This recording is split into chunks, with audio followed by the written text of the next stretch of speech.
Welcome to JG's Fight Talk, sponsored by Rich's Boxing and Limitless Creations. And with me now, I've got George Glinski. How you doing, George?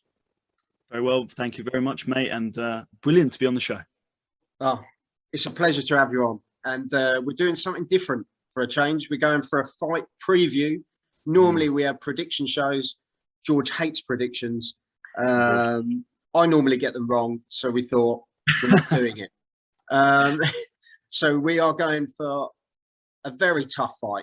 The first fight, in our opinion, a classic, proper BKB fight. But we're going for Rico Franco versus Jimmy Sweeney 2. Yeah, on the 11th, mate.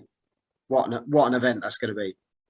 What an event. So many great fights on the card. You know, Hills versus De Castro. We've got Craig Rocky Morgan versus Luis Gallant. We've got just returns of Ricky Nelder. There's so much to love about this card. And this really is the icing on the cake, the rematch, the fight that we have all watched and we have all endorsed and enjoyed.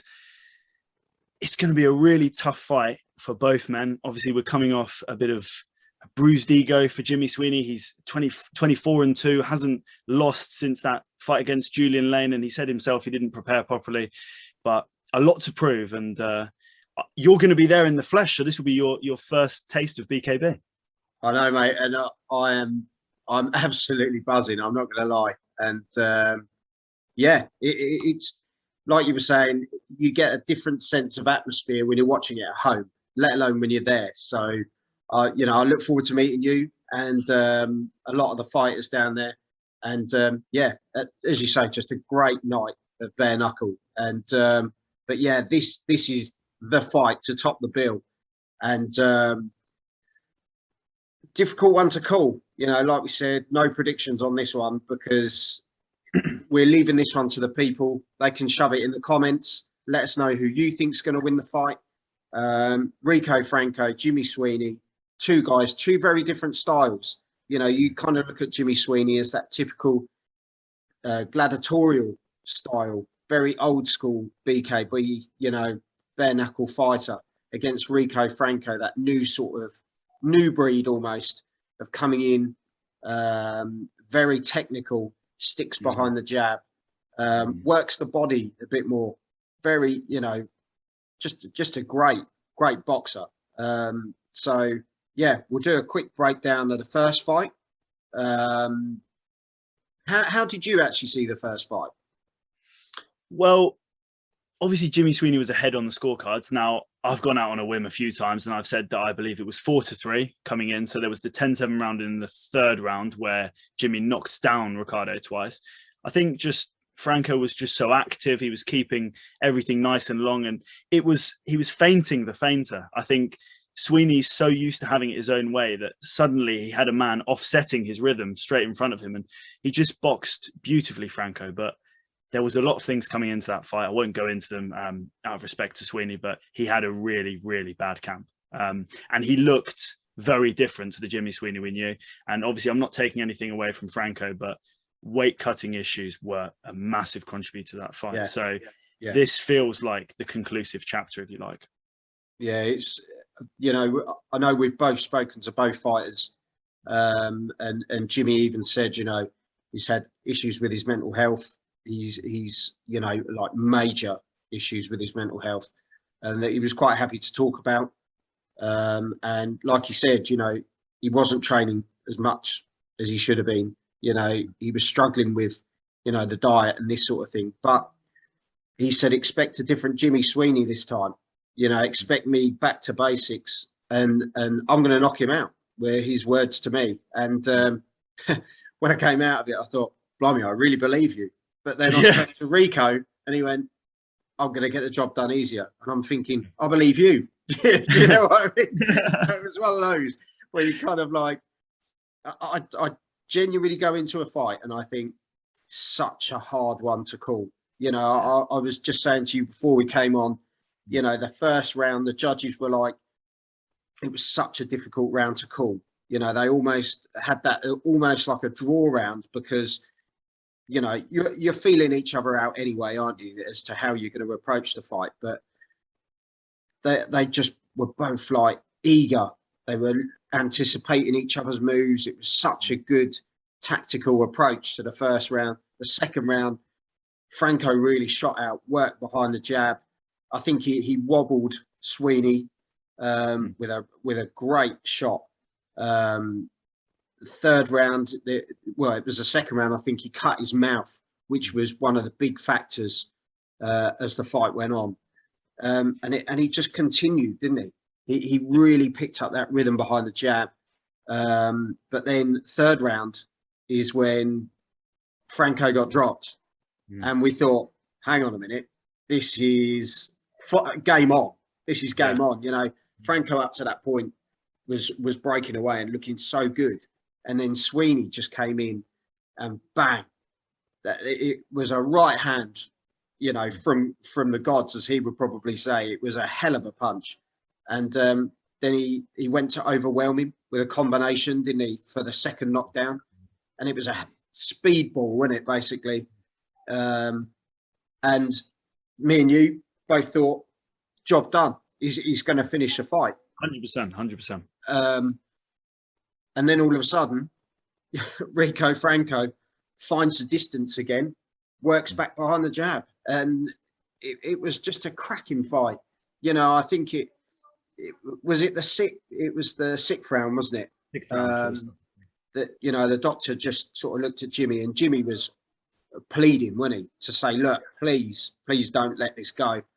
And but the state of his mouth and nose, but just, it was a no-go, wasn't it? You know, the doctor did the right thing. You'll have people saying we've seen worse in BKB and in the boxing world, but it's down to the doctor's discretion at the end of the day, and he's got to look after the fighter's welfare. And he was struggling to breathe. It wasn't good. But we now roll on to fight two, and it makes it even more exciting, doesn't it?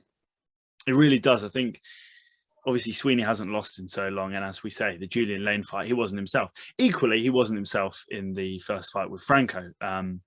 Just looked, and he won't mind me saying this, he said it himself, he just looked stiff and just not the usual fluid flowing Jimmy Sweeney. So I know he's got weight under control for this fight. I know he's been boxing more because often in his camps, unfortunately, he's cutting weight. He's spending a lot of time putting those hard grafts on the road and getting his weight down. So I know for a fact we're going to see the best possible Jimmy Sweeney. There's no rumors flying about that anyone's been dropped in sparring. There's no, you know, none of that stuff. So both men really do come in their best possible shape, which is, again, the conclusive chapter. It has to be this way. The point to win, obviously, Franco needs to keep it active. He needs to keep it long. That was what really allowed him to get those early rounds. And ultimately, he needs to not switch off. He got into that third round. He was getting a bit confident, maybe a bit arrogant. Who knows? I think he thought after those first two rounds, exactly. I think after those first two rounds, he thought that it was a lot easier than he thought it would be. But he switched off. Those are defense lab shapes, which is, I think, a Facebook or an Instagram group of people using self-defense. I'm not entirely clued up, but Franco's made a few joking videos about it. So he decided to put up these weird cross faces. It was like thing, wasn't it? Yeah, which was like what they do in this defense lab like program, which he's been mocking. So he decided to put that into the third round. But really sure why. You're fighting one of the toughest guys in BKB history, and you're going to throw a shape at him. Just, you know what I mean? It's what the hell. But oh yeah, I just think the second time around we're going to see a completely different fight. And what do you think we can expect, George? You know, we're both going. What do you expect to see next Saturday? I expect a really, really tough fight. I think both men are going for the knockout. I personally won't say who I think is going to win, just purely because I work for BKB and I've got to a point now where I've got such a rapport with all the fighters. I've done plenty of prediction videos. It rattles everyone's cage. So I'm just going to say what I think in terms of the breakdown. But ultimately, I think it's going to go the distance. I really do. Both men are saying a knockout. I don't see a way that I do see a way it goes to a knockout, but I just don't think it will be. I think late stoppage, if anything. It'll be a late stoppage, if anything. If anything, late. I think later stoppages, they favour Franco. Early stoppages favour Sweeney. Sweeney hurt Franco badly, but both men have taken the best shots from either man. And as I say, Sweeney's been down, I think, once or twice. I think it was Edgar Puerta, and I'm trying to think who else has knocked him down. There is another one, but I think he's only been down twice in 26 fights, which is ridiculous. So it takes an almighty thump to knock him down. So, and then equally with Franco, he's never been stopped in 6 fights. But I see it going the distance. I see it being a technical affair. I think a little bit more cagey, perhaps, than the first fight. They know each other. Naturally, when you're in a rematch, you're always thinking more. You're thinking about what happened in the last fight. And I think it'll be exciting. And I think what we'll end up having is a few rounds of maybe, outside fighting. And then I think it's just going to become an absolute war, a real sprint to the finish in those final few rounds. What about yourself? Do you know what? I see a late stoppage if there's going to be one. But like you were saying, I think tactically they have to go different. Jimmy is, as you say, he's going to be in better shape, better frame of mind, and he's so game for this, the training he's been putting in. But don't get me wrong, at the same time, Rico just looks in cracking condition. He always turns up in great condition. It's a really difficult one to call, but I just think we're in for a great fight. And I see Rico working that jab again. He just gets it so well. But I think if Jimmy gets on the inside, that's where he's going to get the work done. He likes to get up close. He likes to have that dogfight. And I think if it goes that way, that could finish quite quick if they get stuck like that, But I think, as you say, could be that cagey approach.